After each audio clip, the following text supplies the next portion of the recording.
Good evening once again, everyone. Gordon Causey. Take three of a video I've tried twice, but was always buffering way too. So I'm going to give it one last go. And I have something I want to share, and I think it's important. Um, at the same time, how many people will listen? I don't know. But if it's just one person, then it'll be worth it. And who knows, maybe you're that person. So, uh, just to start out, Sunday passed. I was at church. I heard some preaching. I heard a passage from the Bible, and I shared my thoughts on it.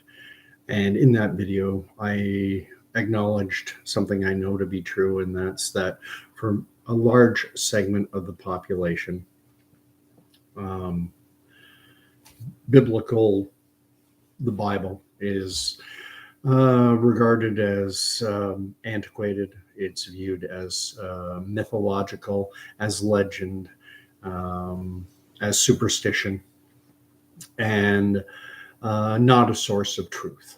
And I'm not going to debate that. I do not believe that. But I'm not here, I'm not doing this video with that in mind. What I'm going to do is I'm going to suggest to you, not suggest to you, I mean, to me, this is a fact. The simple reality is that if you look at some of the greatest writers in history, all of them, many of them, were intimately familiar with Scripture. They knew it.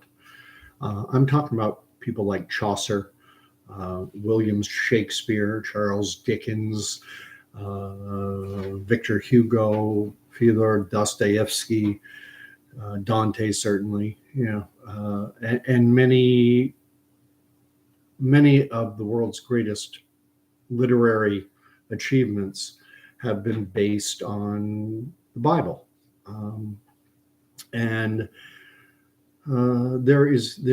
truth can be found outside of the Bible. This is not the sole source of truth. I'll give you a truth that comes from a fable. Most people will be familiar with the story of Hansel and Gretel. Hansel and Gretel, young boy and girl, their parents can't afford to feed them or look after them, and so they take them out into the woods and they abandon them. So think of that as, metaphorical. How many times have people in their lives felt like Hansel and Gretel?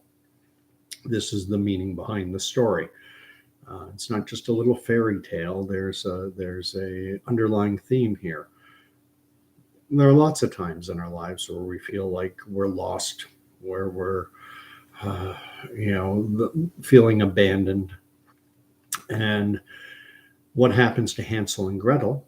They've left the breadcrumbs, but the breadcrumbs have been eaten, so they're up a creek. And then out of nowhere, poof, magically appears the answer to all their problems. There's a gingerbread house. They can eat the house, and there's a welcoming old woman there, and there's no cost, no sacrifice.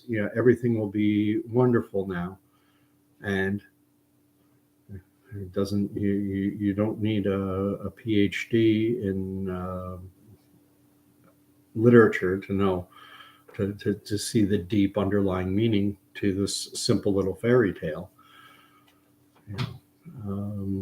If you're struggling, feeling abandoned, having difficulty making a decision, that which appears magically, poof, there may be some danger there. And I'm going to relate one last little bit from literature, because it's my favorite theatrical production of all time, and it's Les Miserables.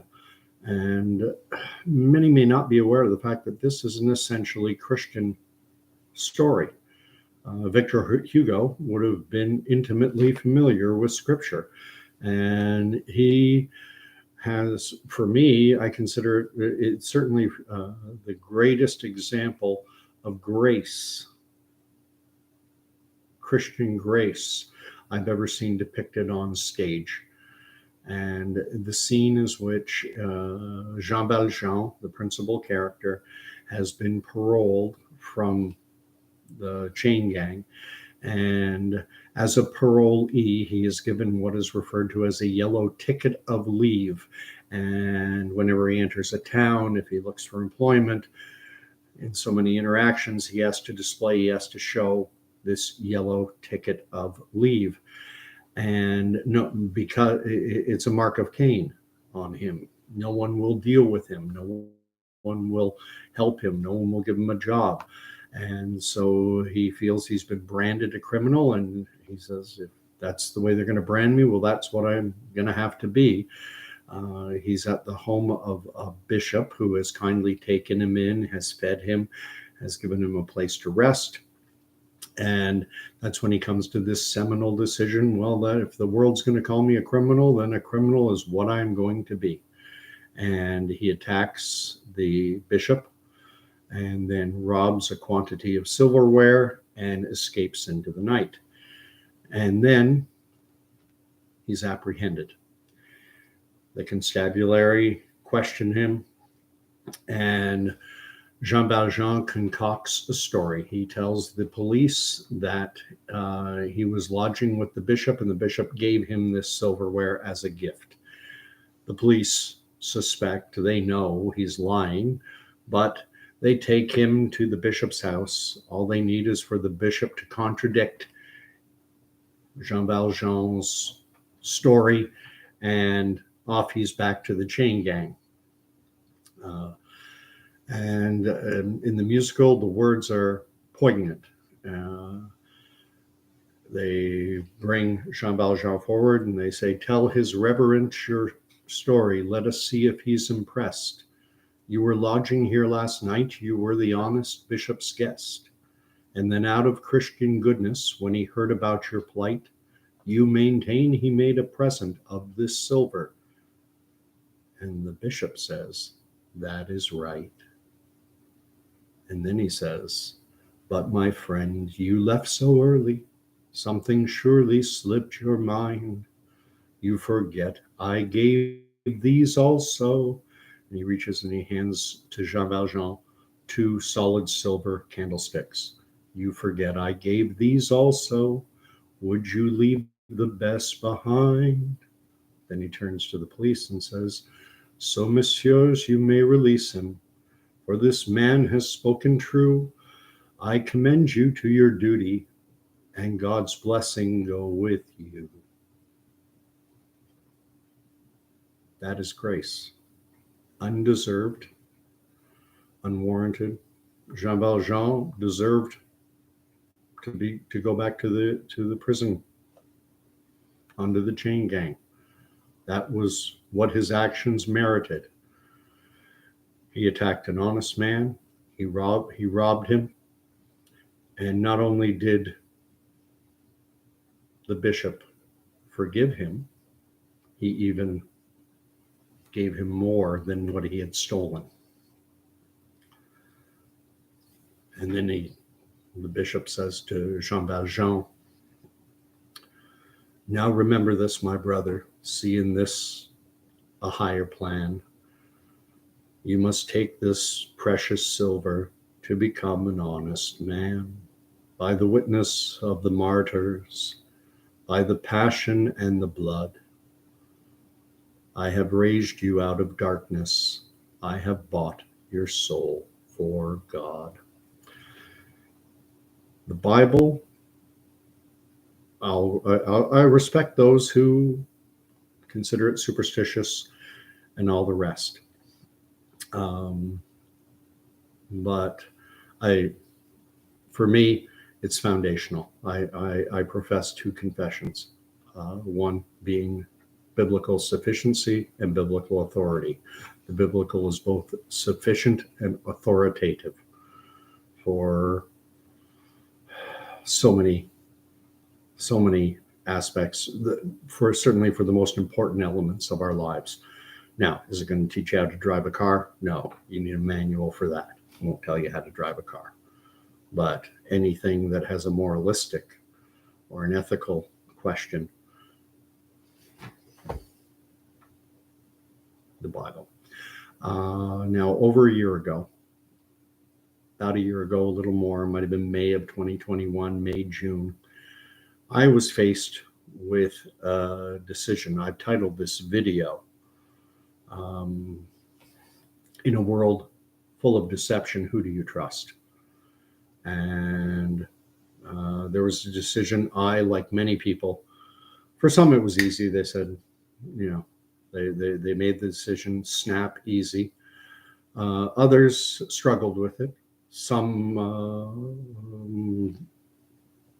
ultimately made a decision based on things of a coercive nature.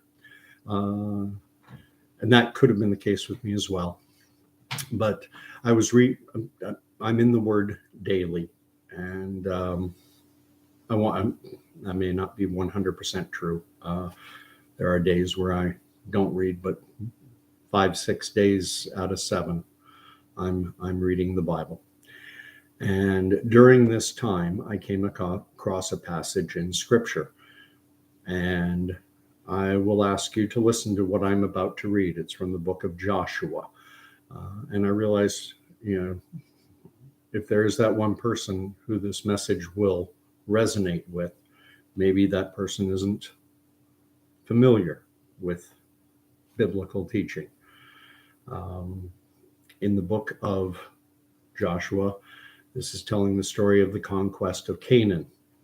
And I'm going to give a little backstory. Moses had delivered the Hebrew people out of bondage. They'd wandered in the desert for 40 years and were now about to cross. In this passage, as I started, they've crossed into Canaan. Moses did not get to go with them. God did not allow Moses to cross the Jordan into the promised land, but Moses was allowed to go up on the mountain, and he saw the promised land. And Joshua's led the Jewish people across the Jordan, and God has delivered into the nation of Israel, the Israelites, he has delivered the inhabitants of Canaan into their hands, because the inhabitants of Canaan are a godless people, sacrificing their children to idols, and committing all kinds of atrocities and abominations. And God has now given the land of Canaan to the Israelites as an inheritance. It is theirs, a possession. And they've, at this juncture, at chapter 9, they've already conquered 2 peoples, 2 kingdoms. I believe one is Jericho and another one is a king by the name of Ai. I'll ask you to forgive me at the start, because I will not pronounce everything perfectly or even well. I haven't studied. I've never been to seminary or even a Bible college. I just read the word, pray for understanding. So here goes. Chapter 9, book of Joshua in the Old Testament.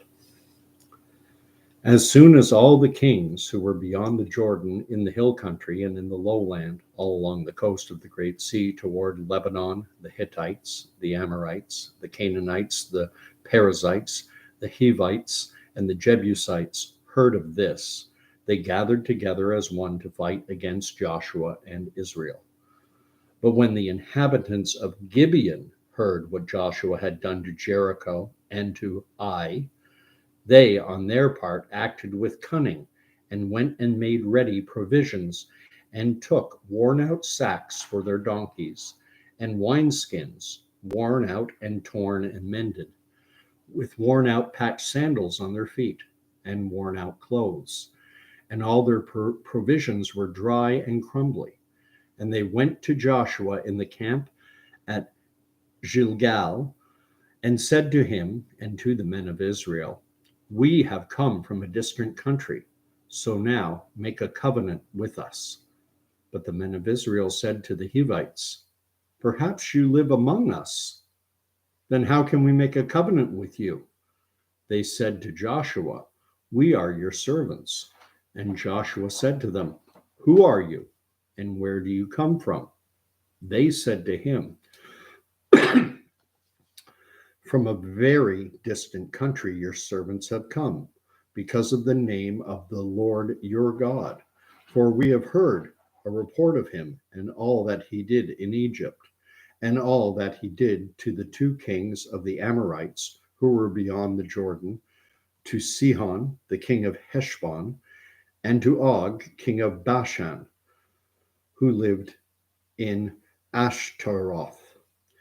So our elders and all the inhabitants of our country said to us, take provisions in your hand for the journey and go meet them and say to them, we are your servants. Come now, make a covenant with us.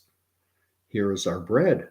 It was still warm when we took it from our houses as food for the journey on the way on the day we set out to come to you. But now behold, it is dry and crumbly. These wineskins were new when we filled them, and behold, they have burst. And these garments and sandals of ours are worn out from the very long journey. So the men took some of their provisions, but did not ask counsel from the Lord. And Joshua made peace with them, and made a covenant with them to let them live. And the leaders of the congregation swore to them. At the end of 3 days after they had made a covenant with them, they had heard that they were their neighbors and that they lived among them. And the people of Israel set out and reached their cities on the 3rd day. Now their cities were Gibeon, Shephir, again, these are the words I have trouble with, Shephirah, Beeroth, and Kiriath Jearim. But the people of Israel did not attack them, because the leaders of the congregation had sworn to them by the Lord, the God of Israel. Then all the congregation murmured against the leaders. But the leaders said to all the congregation, we have sworn to them by the Lord, the God of Israel, and now we may not touch them. This we will do to them. Let them live, lest wrath be upon us, because of the oath that we swore to them. And the leaders said to them, let them live. So they became cutters of wood and drawers of water for all the congregation, just as the leaders had said of them. Joshua summoned them, and he said to them, why did you deceive us, saying, we are very far from you, when you dwell among us? Now, therefore, you are cursed, and some of you shall never be anything but servants, cutters of wood and drawers of water for the house of my God. They answered Joshua, because it was told to your servants for a certainty that the Lord your God had commanded his servant Moses to give you all the land and to destroy all the inhabitants of the land from before you. So we feared greatly for our lives because of you, and did this thing. And now behold, we are in your hand.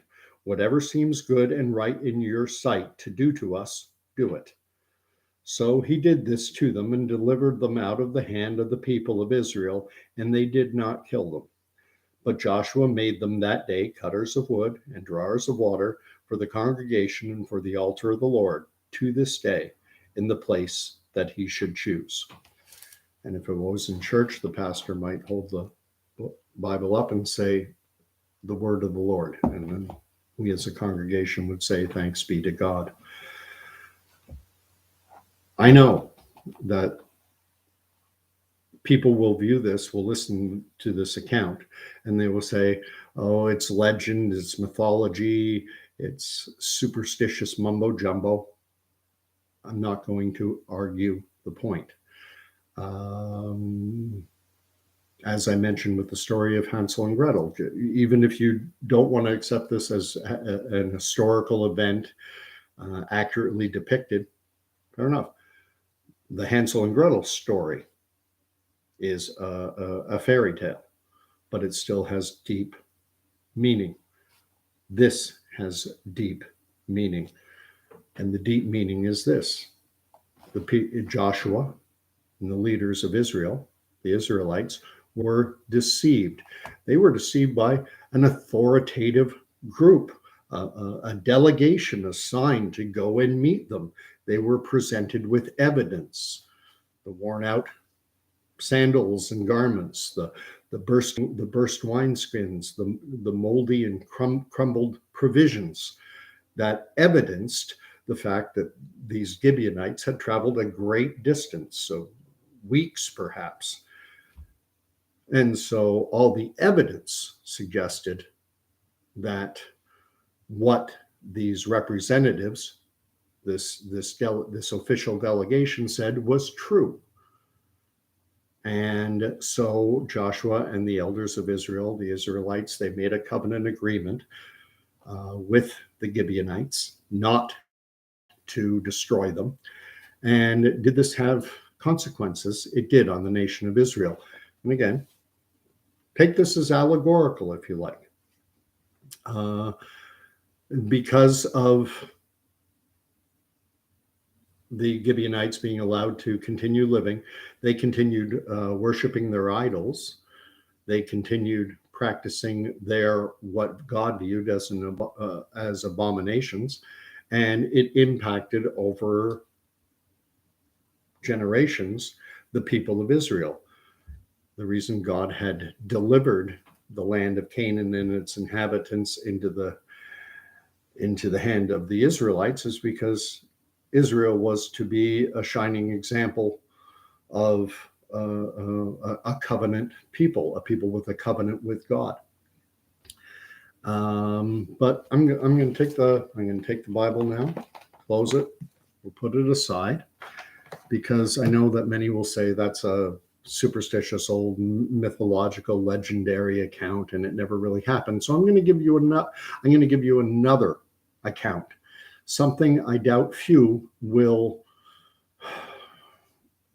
anyone will say that this is legendary or mythological or superstitious, because this comes from a U.S. government website.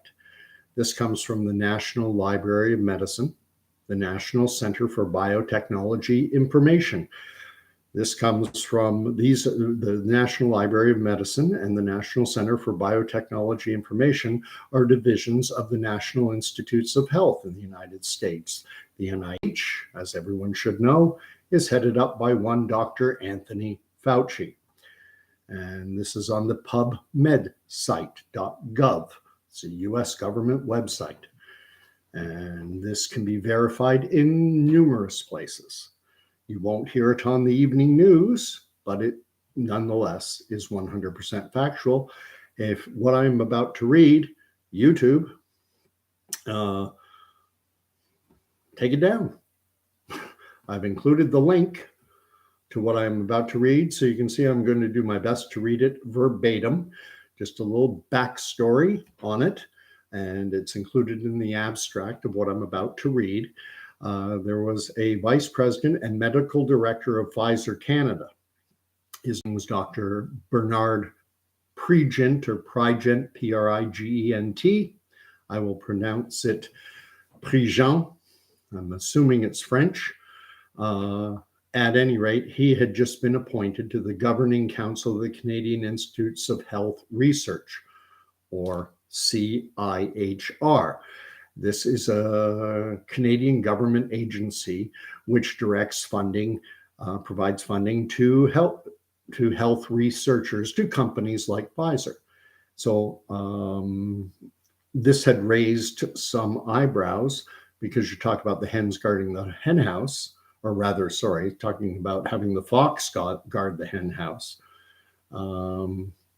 And so this abstract is called Tough on Crime, Pfizer and the CIHR, which again, Canadian Institutes, plural, of Health Research.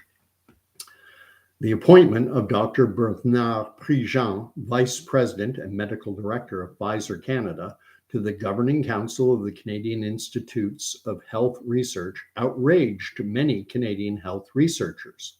Pfizer has been a habitual offender persistently engaging in illegal and corrupt marketing practices, bribing physicians, and suppressing adverse trial results. Since 2002, the company and its subsidiaries have been assessed $3 billion in criminal convictions, civil penalties, and jury awards. I'll leave it at that. The link is in the description to this video. You're welcome to read it yourself. I believe I read that 100% verbatim.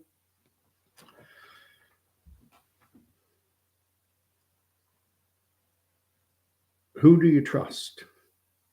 And that was the question I was facing a little over a year ago. In whom do I place my trust? As a Christian, I place my trust in God.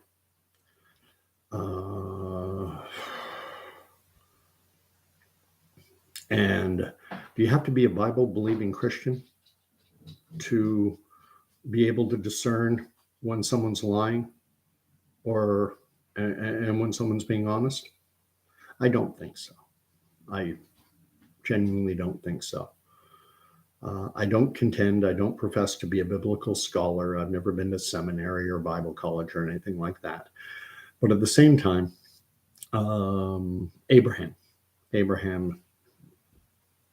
is, the patriarch of the Bible. Abraham is the father of three of the world's largest religions, of not just Christianity, but of Judaism and Islam as well. They're called Abrahamic religions. And Abraham was generations before Moses. He didn't have a Bible. He didn't have a Torah. He didn't have the Pentateuch. He was a man of honesty and integrity, who was fair in all his dealings and compassionate, and God chose him. God called him out and said, "Go to the land that I will show you." And that is that's from Genesis. And that's everything moves forward from there. So faced with that decision, I had to wrestle with where does the truth lie, and in whom am I going to place my trust? Am I going to place my trust in, forget the Gibeonites.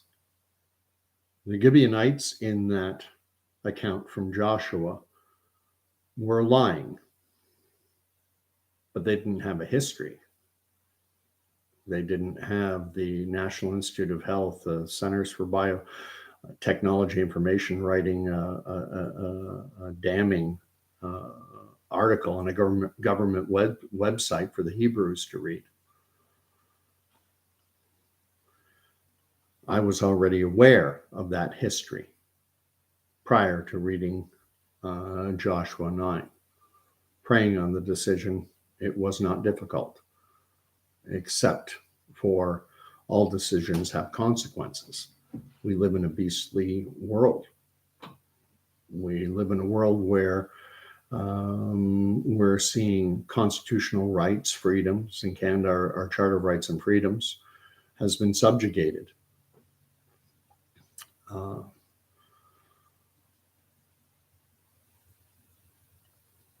Now, I also wanted to make the point that going back to the biblical account, in the biblical account, even Joshua, a man who the Bible purports spoke with God, he received counsel from the Lord God on high. Even he was deceived. Deception, it is easy to be deceived. It's just a matter of placing misguided trust in the wrong places. And many will make the excuse, well, it's not my fault. I trusted them, or I trusted him, or I trusted her. In the biblical account, did The Hebrew people lose their covenantal relationship with God because they fell for a deception? No, they did not. It did cause, there were consequences. There were consequences of their having been deceived. They subjected themselves to the influences of paganistic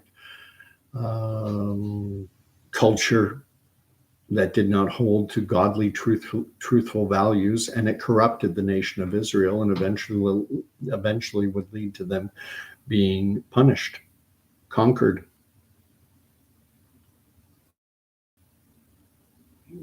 taken away to places like Babylon. But a remnant always remained. A remnant always remained. So, in the context of the last year or so, have people been deceived? I think many people have woken up to the fact and have decided, you know what, I think I made a mistake. I think that's evidenced by the fact, and it was written of in an article in CBC News. The number of people who have opted to go for number 3, Dr. Kieran Moore said that there are, he quoted 5 million people in Ontario who have thus far stopped at 2. 2's enough.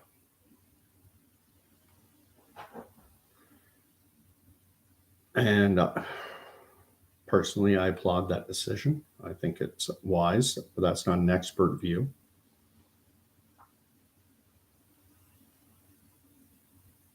These videos are difficult for me to do. These long pauses are, my brain is going, it's cranking away, trying to decide whether I should give voice to the thoughts that are in my head, simply because I'm aware that YouTube will censor me and deplatform me because I am not a virologist, immunologist. I'm not an expert on infectious disease. And so as a result, I'm not allowed to express opinion. I could be the most published cardiologist in world history, and unless I express a specific point of view, I'm not allowed to express an opinion. I am not the most published cardiologist in world history, but even if I was, unless I stick to one specific, I'm going to throw another bit of biblical wisdom out. I'm not sure what gospel it's from, but Jesus is arguing, talking with the Pharisees, and he calls them liars. He says, "You are liars, and you serve the author of all lies." He was a liar from the father of all lies. He was a father from the beginning. He was the author of all lies from the beginning. Words to that effect. And truth is truth is truth.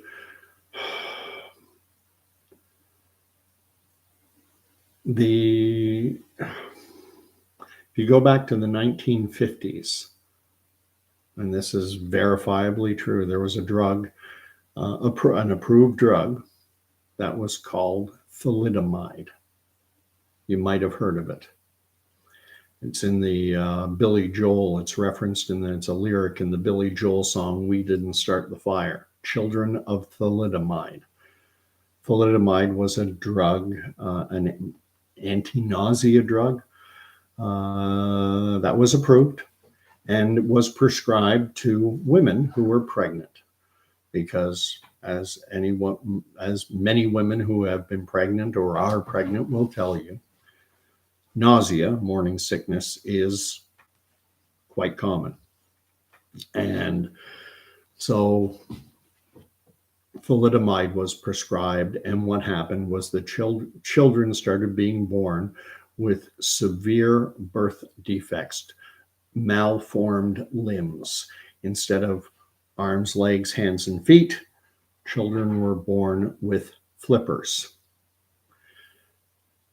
What happened, what ensued, is thalidomide continued as an approved drug for 5 years because, and rightfully so, you could not absolutely 100% prove scientifically right at the start that it was the thalidomide that was causing the birth defects. It was later established that yes, this is the definitive cause, but when the birth defects first started to happen, it was argued that well, it could be something environmental. It doesn't necessarily have to be thalidomide. It might be something else. But eventually, a causational link was established to thalidomide, and it was removed from the market. And then, of course, as you can imagine, all manner of litigation ensued. And how did the pharmaceutical industry, the companies affected, how did they react? Did they apologize? Did they say, oh, our bad, how much money can we give you? You can find enough articles on this and you'll realize that, as so often happens when in a David and Goliath battle of this nature, it was a game of attrition. And many have put forward the idea that basically that the drug companies were trying to stretch it out as long as possible so that the children would eventually die, and which would either eliminate or, either eliminate entirely or greatly mitigate any damages that would have to be paid. And now, here we are in 2022, and people will say thalidomide, well, that happened way back in the 1950s. That was 60, 70 or more years ago. Such a thing couldn't happen in our more modern, more enlightened age. And well, yeah, the safety protocols were put in place into regulatory trials to ensure that drugs had to provide long-term safety profiles. You'd have to establish at least 2 years long-term safety minimum in order to gain an approval for a drug to be administered to people. But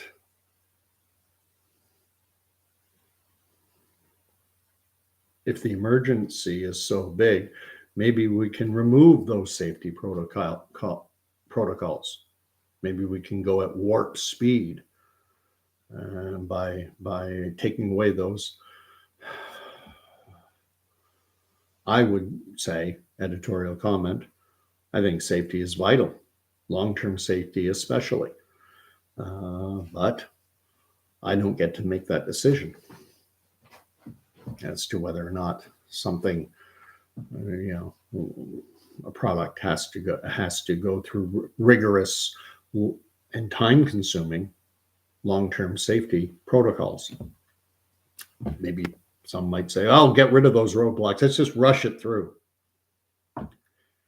And so, getting back to the point I was making, so in terms of the biblical account of Joshua and the Israelites encountering the Gibeonites and succumbing to their deception and not losing their covenantal relationship with God despite that fact, did cause problems, but they still were able. God is a gracious God. God forgives. Doesn't mean there aren't consequences, but God does forgive. And I'm going to throw out one last example. I know realizing it's often difficult for an individual to admit to themselves, look themselves in the mirror and say, wow, I was deceived. I fell for it. And that's especially true when you've placed a lot of faith, hope, and trust in someone or something. And that's a tough one. And I'll give an example that I think speaks to that. It's hypothetical, but imagine, if you will, the mother of a young girl, a teenager in high school, and the mother is convinced and is constantly talking up her daughter to the world, to the community, saying, "Oh, she's a straight A student. She helps out at our church. She, she's the kindest, warmest, most generous, just a paragon of virtue."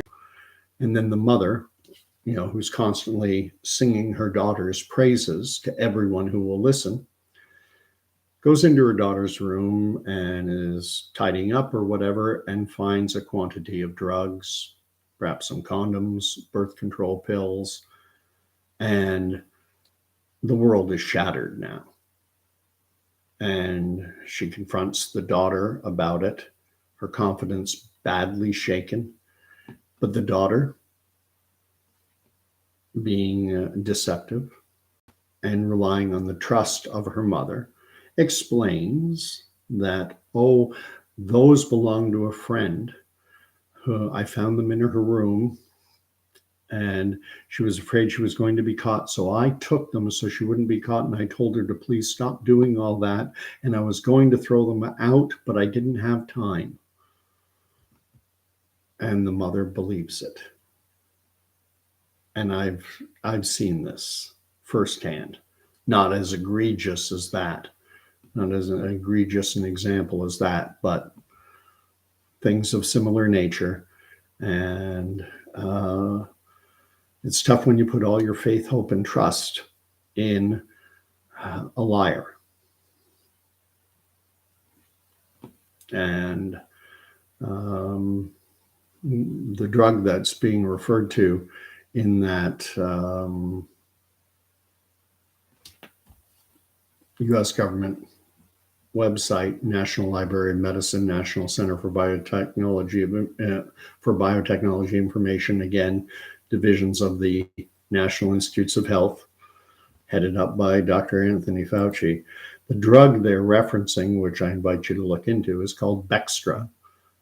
It was approved, a safe and effective anti-inflammatory medication in the year 2000, and wasn't removed until the year 2005, because it takes time to prove a causational link to things.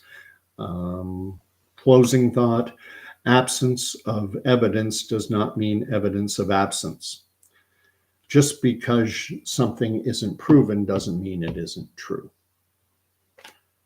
Just because when children were born with flippers after their mothers had taken thalidomide during the pregnancy, they couldn't prove initially that thalidomide was the cause. So honestly, you could say at that point, at that juncture, just after these horrible birth defects first started appearing, the pharmaceutical industry, the drug companies, could accurately say there is no definitive proof linking thalidomide to these birth defects, because at that point there was none. Just because it wasn't there doesn't mean it wasn't true. An absence of evidence doesn't mean evidence of absence. Just because you haven't established the link yet doesn't mean the link isn't there. And if you don't look, you don't find. If you don't investigate a causational link between A and B, you'll never find it. Just don't look. And then you can pretend. You can be like, it's a biblical account. Joshua needed to consult with God, but he didn't. He and the elders of Israel, they decided to trust their own better judgment. They looked at the evidence that this official delegation of Gibeonites had brought forward: the worn out sandals, the burst wineskins, the drying, crumbly, moldy food. And they said, well, it's obvious.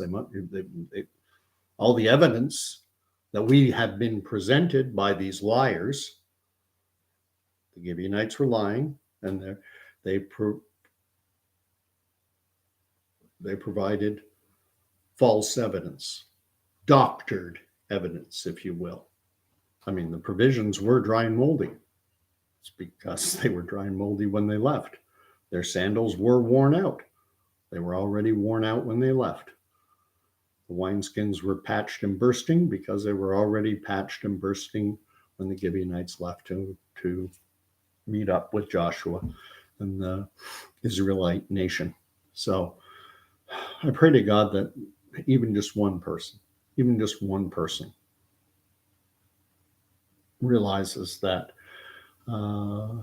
Jesus says, I am the way, the truth, and the life. There is so much deception out there. I'll give them one example. There's tons more. There was a CBC News story. CBC, Canadian Broadcasting Corporation, government funded. This is Government of Canada's own official news agency, if you will, and Crown Corporation. And they went to air with a story that showed the image of a patient in ICU. That's the way it was presented, as a patient in ICU. As it turned out, that was a mannequin. Some will defend this and they'll say, well, it's not a big deal. They were just trying to paint a picture. It supported and it's okay. No, it's not okay. It's heinous breach of journalistic ethics. If you're going to do something like that, it's okay, provided you disclose it. You tell the viewers, the image we're providing is of a mannequin hooked up to a ventilator because we wanted to show an image of what we're describing. However, this is not a patient. That would be okay. That would be ethical. They didn't do that. They got caught, and then they said, we made a mistake. It was an error in judgment. I'm going to swear. Bullshit. They did not make a mistake. They knew exactly what they were doing. You telling me that the head of CBC News in Edmonton that aired this, that they didn't take first-year journalism? I'll give you another one. A young lad in Alberta suffering from stage 4 terminal brain cancer in palliative. I hate that word. I can't say it. Palliative care, end of life care. When someone is dying, palliative care is to make them as comfortable as possible. And that's what this young kid, his name was Nathan, if memory serves. Spitzer or Spitzer, Spitzer. I don't know how it's pronounced. I only read the stories. And this young kid, 14 years of age, terminal brain cancer, receiving end-of-life care. And this child was subjected to a COVID test just before he died. And then when he did, as was fully expected, when he sadly passed on, Deena Hinshaw went public and referred to him as the youngest ever death of the youngest ever COVID death in the province of Alberta. And if it were not for this young man's two sisters, young man, 14, that's a child. If it wasn't for this kid's two sisters going public and saying, our brother didn't die of COVID. He had terminal stage 4 brain cancer. Why are you doing this? If it wasn't for that, if it was not for that, it would still count. And I'm convinced a lot of people didn't see the retraction, because Deena Hinshaw then, like CBC, when they got caught in unethical, breaching journalistic ethics, she breached ethics, in my view, 10 times worse. And she, same excuse. Oh, it was a mistake. It was an error in judgment. And I'll swear again, bullshit. She knew exactly what she was doing. And it's heinous.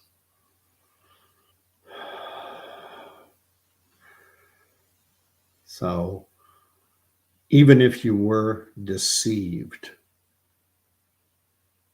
there is no shame in recognizing that you were deceived. No shame at all. I've been deceived. Everyone has. We have all put misguided faith and trust in something or someone we should not have. Human beings are flawed. God isn't. Don't trust me because I'm flawed. I will disappoint. I will let you down. Don't say this guy knows what he's talking about. No, I don't. I'm nothing. I'm insignificant. God is all that matters. And so if even just one person is watching this and picks up their Bible, starts reading through the book of John, there's so much in there. And pray on it, meditate on it. Let God do what God does. And if I point someone in that direction, my meaningless and insignificant life will have a modicum of meaning. So I'll leave you with that. God bless. Sorry it took so long. Good night. Last point. You're welcome to subscribe to this channel because I do these on occasion. And if you hit the subscribe button, then you get a notification. And if, God willing, you think that this might impact someone,